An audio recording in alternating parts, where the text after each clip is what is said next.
예수님 사명이 무엇입니까? 하는 제목으로 말씀을 전하겠습니다. 소명은 부르심이라고 그랬고 사명은 보내심이라고 그랬습니다. 그래서 사명이라고 할 때에는 심부름 사자의 목숨 명자라고 그래서 심부름 맡은 목숨이라는 뜻이고, 해석을 해보자면은 사명자는 목숨 걸고 심부름 감당하는 사람이 사명입니다.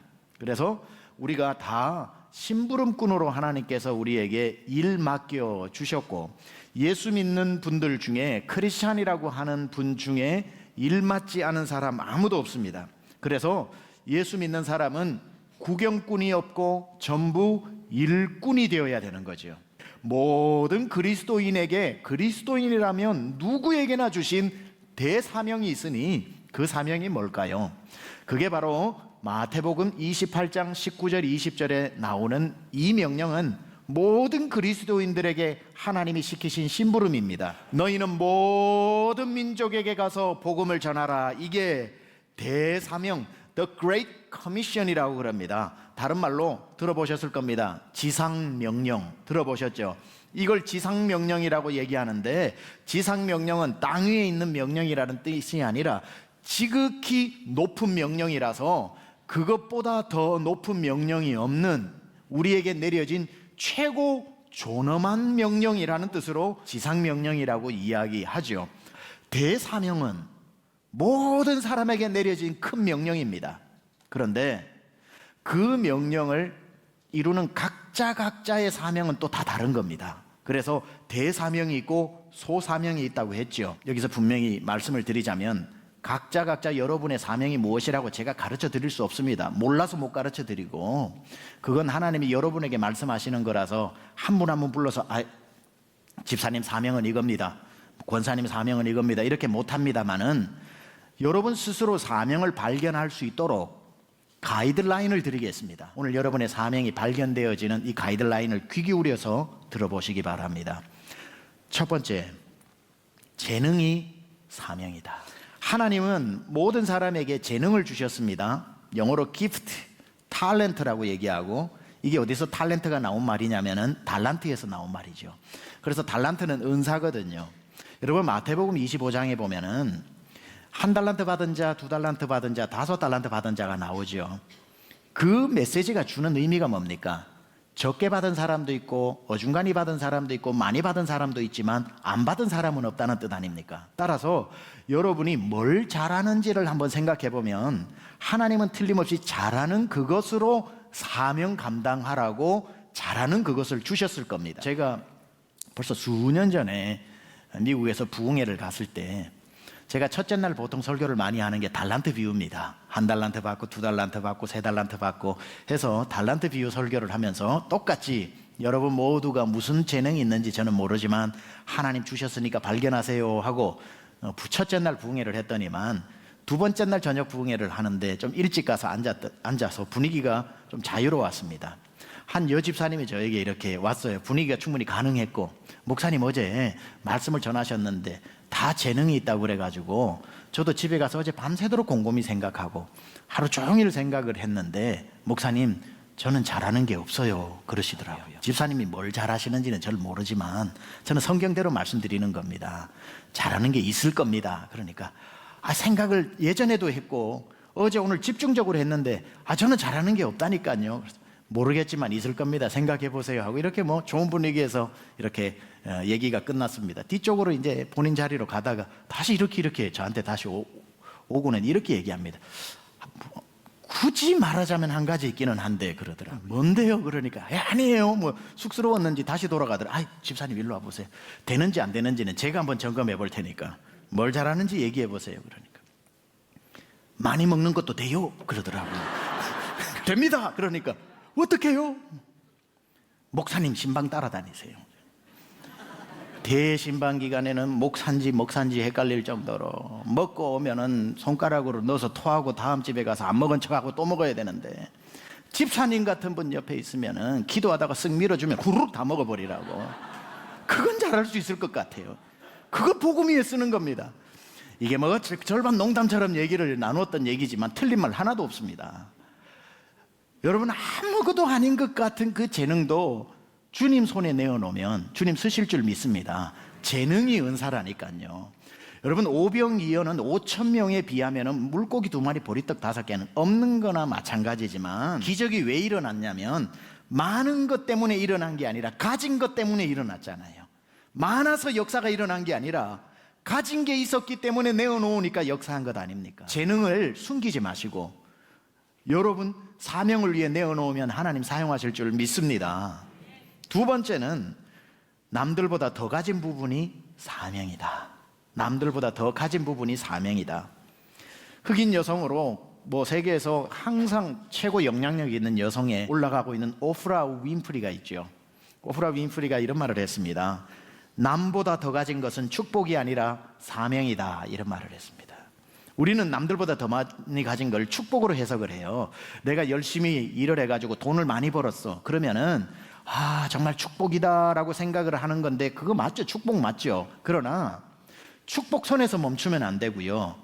왜 이렇게 하나님이 물질의 은혜를 주시지라고 생각해서 남들보다 더 가지게 된 것은 축복을 넘어 사명이라는 거예요. 아니, 어떻게 누구나 노력을 안 합니까? 다 노력을 하는데 하나님이 나에게 지혜의 어떤 충만한 은혜를 주셨다면 그거는 빨리 시험 합격하고 좋은 데 들어가서 부자 되고 네가 성공하라고 나에게 주신 축복 때문에 주신 것이 아니라, 그건 1차적으로 맞지만 더 중요한 것은 그걸 내 축복의 도구로만 사용하지 말고 사명이라는 걸 깨달아야 되는 겁니다. 여러분 생각해 보실 때 어떤 분들은 힘이 넘치는 분은 건강의 축복을 받은 걸 넘어서서 사명 감당하라고 힘을 주신 것이고, 지식이 넘치는 분은 지식으로 복음을 전하라고 사명으로 주신 것이고, 무엇이든지 간에 오늘 여러분의 노력을 넘어서는 결과가 나타나는 부분이 하나라도 있으면 그건 복을 넘어선 사명이라는 것을 깨달으시기 바랍니다. 그래서 더 가진 부분이 사명이다. 세 번째는 부담감이 사명이다. 여러분이 교회를 이렇게 주일날 오시다가 교육관을 들리시든지 아니면 앞마당으로 오시든지 애들이 막 뛰어다니고 막 이렇게 하는 게 쟤들 저렇게 방치해도 되나? 전도사님 어디 가셨어? 쟤들 저렇게 놔두면 되나? 자꾸 애들이 소리 내고 뛰어다니고 인사도 잘 안 하고 이런 게 불편하면 주님이 여러분을 부르시는 겁니다. 네가 해라 하고 부르시는 거예요. 왜 저게 딴 사람은 아무렇지도 않게 성경책 끼고 계단을 올라가는데 난 애들 저렇게 놔둬도 되나? 왜 애들 저렇게 놔둬도 되나라는 마음의 불편함과 부담감이 오는 것은 그분에게 가르치는 은사를 주신 겁니다. 보이는 눈을 열어주신 거죠. 남들한테는 안 보입니다. 애들 있었어? 나 못 봤는데. 그분은 교사 안 해도 됩니다. 있었잖아 하는 사람은 하셔야 됩니다. 부담감은 사명감이지요.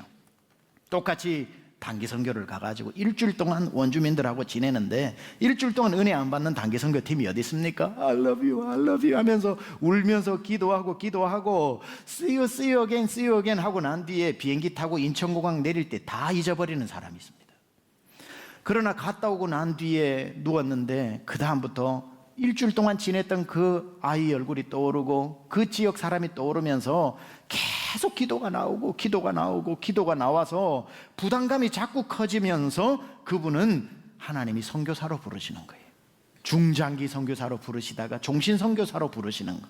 단기 선교를 똑같이 일주일을 해도 인천공항 내려오면 다 잊어먹는 사람이 있는가 하면, 그 마음의 감동과 부담을 그대로 안고 와가지고 그걸 기도 제목으로 삼는 사람은 부르시는 분이라는 거지요. 어떤 사람은 내가 예수를 믿는데도 내 앞에 예수 안 믿는 사람이 나 예수 안 믿어 하고 지나가는데도 안 믿나 보다 하는 사람이 있어요. 은사가 없는 분이에요. 그죠? 그런데 예수 안 믿는 사람 보면 견딜 수 없는 사람이 있어요. 너무 부담돼서 왜 나를 만나게 하셨을까? 주님이 내게 맡기신 영혼이구나. 예수 안 믿는다는 그 한마디가 내 마음에 부담감으로 들어와가지고 무슨 방법을 써서도 복음을 전하는 사람이 있더라는 거예요. 예수 안 믿는 사람에게 관심을 가지는 것, 그것도 하나님이 주신 부담감, 사명인 거지요. 시카고에 가면 휘튼 칼리지라고 있는데 기독교 명문 학교가 있습니다. 휘튼 칼리지. 거기에 1950년대에 짐 엘리엇이라고 하는 청년이 졸업을 하죠. 전도가 유망하고 훌륭한 목회자가 되고 결혼을 한 분입니다. 그런데 이분이 미국에서 목회를 해도 되는데 그 당시에 완전히 미개한 나라였 에쿠아도르의 아우카 부족의 선교로 나가게 되는 거죠. 이분이 쓴 전능자의 그늘이라든지 뭐 여러 가지 책들 보면 참 은혜가 되는데요. 그 아우카 부족, 에쿠아도르 아우카 부족은 식인종입니다. 거기에 가서 자기가 복음을 전하겠다라고 이야기하니까 사람들이 다 말리는 겁니다. 당신같이 유능한 사람이 미국에서 복음을 전해야지 왜 식인종인데 복음도 못 전하고 도착하자마자 죽을 텐데 왜 가느냐고 말립니다. 아니나 다를까 짐 엘리엇은 비행기를 타고 아우카 부족의 해변가에 도착하자마자 원주민들이 죽창을 가지고 나와 찔러서 그 자리에서 죽었습니다. 복음을 전하지 못하고 그곳에 도착하자마자 죽었는데 더 사람들의 마음에 감동을 한 것은 혹시 짐승이라도 오면은 자기를 보호하기 위해서 권총을 차고 갔는데 복음 전하러 간 사람이 오는데 총을 겨누어요? 그럴 수 없으니까 총을 옆에 차고도 죽창에 찔려 순교를 한 겁니다. 그 놀라운 일들이 미국에 알려지게 되면서 그 부족에게 안갈만도 한데 그의 아내가 감동을 받고 다시 그 부족에게로 가서 끝끝내 아우카 부족을 다 예수 믿는 부족으로 바꾸어 버렸죠. 놀라운 이야기인데 짐 엘리엇이 그 아우카 부족을 향해 갈 때 왜 미국에도 많이 당신이 사용할 수 쓰임 받을 수 있는데 그 식인종 있는 아우카 부족으로 가느냐라고 했을 때 짐 엘리엇이 남긴 유명한 말이 있습니다. 그가 뭐라고 이야기했냐면 왜 어떤 사람은 복음을 한 번도 듣지 못하는데 어떤 사람들은 두 번씩 들어야 합니까? 짐 엘리엇에게 사명과 부담감은 복음을 두 번 들은 사람이 아니라 복음을 한 번도 듣지 못한 사람이 가슴에 남더라는 겁니다. 어떤 사람이 되든 어떤 환경이 되든 어떤 영혼이 되든 여러분 마음에 부담이 남는다면 그건 사명으로 부르시는 자리다라고 생각하셔도 무방할 것입니다. 네 번째는 상처가 사명이다. 어떤 분야에서 사역을 잘 하시는 분들을 보면 뭐 내적 치유를 하거나 가정 사역을 하시거나 무슨 사역을 하시거나 뭐 장애인을 돌보시거나 아니면은 고아들을 돌보거나 다 사역을 열심히 하시는 분들 보면은 다 그런 것은 아니지만 대부분 그러한 경험을 이미 하신 분들, 나의 그리스도 안에서 아물어진 그 상처가 아직 아물지 않은 상처를 치유해내더라는 거예요. 그래서 여러분의 상처를 그저 상처로 남겨놓으면 상처가 되어버리지만 상처를 그리스도 안에서 회복하게 되면 그것은 강력한 사명의 도구가 된다는 거죠. 상처가 상처에게 말을 걸다. 근데 이 상처와 저 상처는 달라. 아문 상처가 아물지 않은 상처에게 말을 걸 때 wounded healer, 치유받은 상처받은 그러나 회복된 힐러, 치료자가 회복되지 않고 아직 신음하는 사람의 마음을 가장 잘 이해하지 않겠습니까? 여러분이 기억하기도 싫은 그 상처들 내버려 두지 말고 그리스도 안에서 다 회복되시기를 축원합니다. 그리고 난 뒤에 그 상처를 숨기지 마시고 사명의 도구로 사용하면 어떤 사람도 치료하지 못하는 그 사람의 상처를 당신만이 치료할 수 있는 놀라운 사명의 도구가 된다는 사실이죠. 어떤 도둑이 어느 집에 도둑질하러 들어가가지고 그 부부 앞에 칼을 들이대면서 손 들어! 그러니까 이 남자가 손을 드는데 한 손만 번쩍 드는 거예요. 한 손 더 들어! 그러니까 남자가 이 손은 신경통 때문에 안 올라갑니다. 그러고는 안 올리더랍니다. 그러니까 이 도둑이 뭐 신경통? 신경통 때문에 이 팔은 안 올라간다니까. 그러니까 그래요. 나도 신경통이 있는데. 그러고는 칼을 내려놓고 신경통 이야기를 나누기 시작합니다. 신경통에는 뭐가 좋고 신경통에는 이렇게 돌아 누우면 안 되고 하니까 그 집에 있는 아내가 차를 꺼내 와가지고 차를 마시면서 밤새도록 신경통 이야기를 하다가 그렇게 서로 친해져 버렸다는 이야기가 마지막 입세를 쓴 오헬리의 단편 강도와 신경통이라는 단편집에 나오는 이야기죠. 공감대가 형성된다는 겁니다. 상처가 상처에게 말을 걸 때 그때 놀라운 힘이 되는 거지요. 여러분 어떤 상처든지 예수님 앞에 가지고 나와 그 상처 회복되시기를 축원합니다. 그리고는 부끄럽다고 해서 남들에게 꽁꽁 숨기지 말고 치료해 주신 이유는 이제는 그런 똑같은 너와 같은 상처를 가진 사람에게 다가가 아무도 치료해 줄 수 없는 아물지 않는 그 상처를 아문 네 상처가 꿰매어 주라고 하나님의 사명자로 세우고 계신다는 겁니다. 우리 주님께서 넉넉히 그 상처 꿰매고 회복시켜 사명자로 다시 태어나게 하실 줄 믿습니다. 다섯 번째는 즐거움이 사명이다. 여러분 남들은 힘들다 하는데 나는 힘들지 않고 그게 그렇게 즐거운 그런 사람들이 있습니다. 똑같은 일을 하는데도 어떤 사람은 마지못해 하는 사람이 있는가 하면 기쁨으로 하는 사람이 있거든요. 그러니까 마지못해 그 일을 하는 사람은 사명일 확률이 낮아요. 그런데 하는 일이 기쁘면 사명일 확률이 높아요. 그래서 교사 헌신 예배를 하다가 도전을 받잖아요.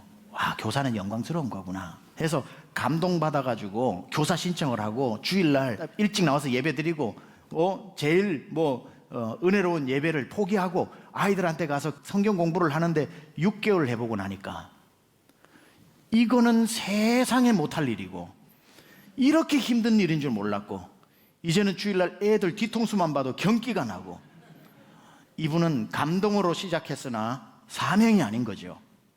즐거움이 없는 거예요. 교실로 들어가는 게 막 도살장으로 끌려가는 것 같고 아이고 내가 그때 감동을 괜히 받았다 그러면서 기쁨과 즐거움이 없는 분은 교사의 사명을 받은 게 아닙니다. 교사의 사명을 받은 사람은요, 오늘 땀 흘려 아이들을 가르쳤는데도 다음날 월요일 되면 애들이 보고 싶고 궁금해지는 겁니다. 그래서 전화를 해서 잘 있니? 선생님 어제 봤잖아요. 그냥 전화했지 하면서 괜히 전화도 하고 그것만 생각하고 기쁨이 있어서 6개월이 뭡니까? 30년을 해도 그 일을 포기하고 싶지 않은 것, 그게 바로 사명이라는 거예요. 즐거우면 사명입니다. 유명한 영화 감독 스티븐 스필버그하고 조지 루카스, 얼마나 유명한 감독입니까? 둘이 함께 만든 작품이 있죠. 인디애나 존스. 인디애나 존스를 레이더스가 첫 편 1편으로 만들 때에 인디애나 존스가 그 트럭에 밧줄에 끌려가지고 트럭 밑에 질질질 끌려가는 장면을 촬영할 때 스티븐 스필버그가 조지 루카스에게 이렇게 외칩니다. 이렇게 재미있는 일을 하면서 돈까지 받는다는 게 믿어지십니까? 그렇게 이야기를 했어요.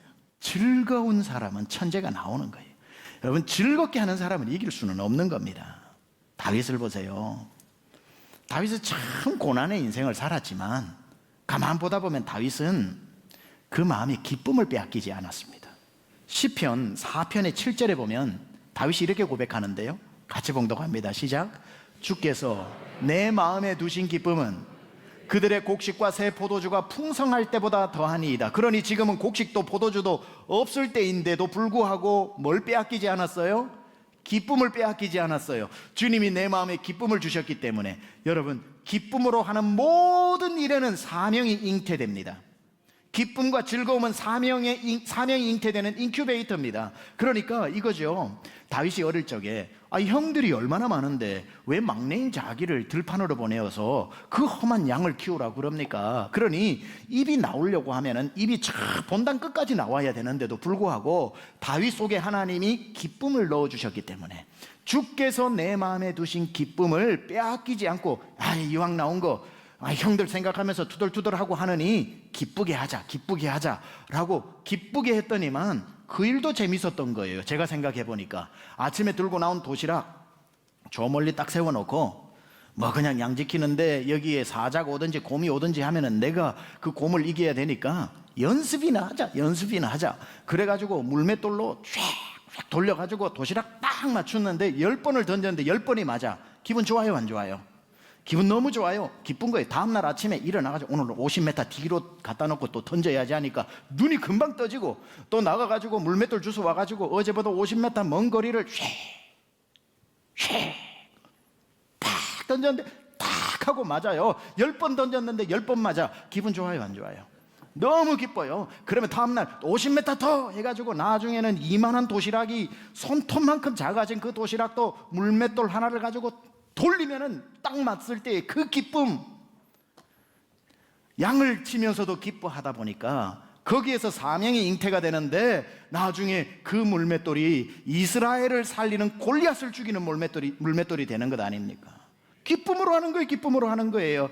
그러고 난 뒤에 왕이 되기 전이지만 그가 나라를 구하고 난 뒤에도 자기의 장인인 사울에게 쫓겨가지고 바란광야, 신광야, 엔게디 광야를 도망 다니죠. 10년 이상을 도망을 다닙니다. 여러분, 그렇게 도망 다니면은 정말 원망이 나오고 한숨이 나오고 입이 나오고 불평이 나올 만도 한데 다윗은 내 마음에 두신 기쁨을 빼앗기지 않기 위해서 광야 속에서 기쁨을 지키기 위해서 어차피 나온 광야 그냥 투덜투덜거리면서 가면 나도 힘들지만 그냥 이 광야에서 기쁨을 빼앗기지 말자라고 해가지고 어차피 나온 광야 질이나 한번 익혀보자 그래서 여기는 돌멩이가 있구나. 돌멩이로부터 45도 저기는 보니까 바위가 있구나. 바위 너머는 나무가 세 그루가 있지. 나무가 세 그루 지나고 오른쪽으로 500보를 가면은 거기에는 물이 있지. 물 옆에 보면은 동굴이 있어가지고 300명이 거기에서는 지낼 수 있지. 10년 동안 광야를 즐기면서 지내다 보니까 나온 건 시편이 나왔고요.